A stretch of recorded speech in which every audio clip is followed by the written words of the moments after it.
ভিতরে কে বেরো বেরো বেরো বেরো এই কর না না ভাঙ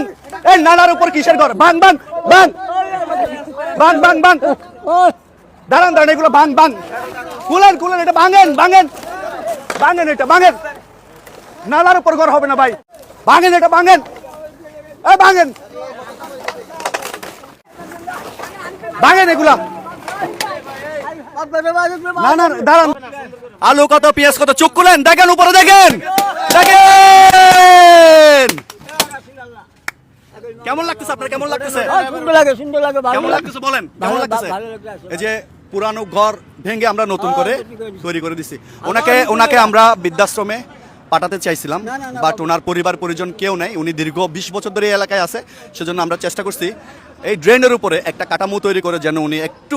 রাত্রেবেলা যেন একটু শান্তিতে ঘুমাইতে পারে সেজন্য আমরা একটু ব্যবস্থা করছি এই মানবিক ভিডিওগুলো অবশ্যই আপনারা শেয়ার করবেন যেন এই ভিডিওগুলো অনেক মানুষের কাছে চলে যায় লক্ষ লক্ষ মানুষের কাছে